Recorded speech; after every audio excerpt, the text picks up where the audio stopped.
मागील 6 ते 8 महिन्यापासून आम्ही सतत महानगरपालिकेला अमृतजल योजना अमृत जल योजना 2 च्या विरोधामध्ये सतत पाठपुरावा करत आलो, पत्रव्यवहार करत आलेलो आहोत। मंत्रालयापर्यंत आम्ही पत्र देऊन तरी सुद्धा या भ्रष्ट अधिकाऱ्यांना जाग येत नाही आहे। येणाऱ्या दिवसामध्ये अजून आपल्या पाण्याची व्यवस्था ही अजून खालानीय होणार। यानंतर अगर महानगरपालिका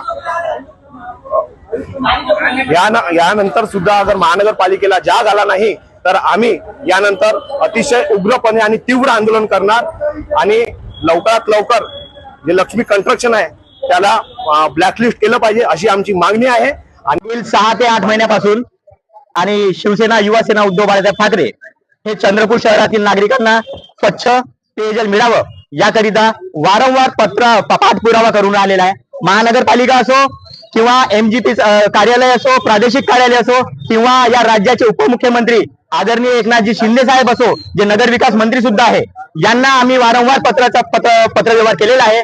आम्ही त्याच्यात सुचवलेलं आहे की महानगरपालिकेने जे अमृत योजना 2 सुरू केलेली आहे या योजनेमध्ये संपूर्णपणे भ्रष्टाचार झालेला आहे आणि या योजनेमध्ये कंत्राटदार तर दोषी आहेच आणि विशेषतः त्याला पाठबळ देणारे या महानगरपालिकेचे आणि महाराष्ट्र जीवन प्राधिकरणचे अधिकारी सुद्धा याला तितकेच जबाबदार आहे। त्यांच्या हलगर्जीपणामुळे आज चंद्रपूर शहराच्या नागरिकांना स्वच्छ पेयजल आजपर्यंत मिळालेलं नाही। 218 कोटीचा हा सर्रास घोटाळा महानगरपालिकेच्या डोळ्यासमोर झालेला आहे। याचाच निषेध म्हणून युवासेना उद्धव बाळासाहेब ठाकरे यांच्या संयुक्त विद्यमाने आज आम्ही महानगरपालिकेवर घागरफोड मोर्चा काढलेला आहे। मी महानगरपालिकेच्या आयुक्त साहेबांना आधी विनंती करतो, आम्ही शांततेच्या मार्गाने आता मोर्चा काढलेला आहे। जर आपण इथे सामोरील आमचं आंदोलन स्वीकार करावं, हा आंदोलन चिरघडू देऊ नका। युवक आणि शहरातील महिला आज आपल्याला न्याय मागासाठी आपण आपल्या दारावर आलेली आहे।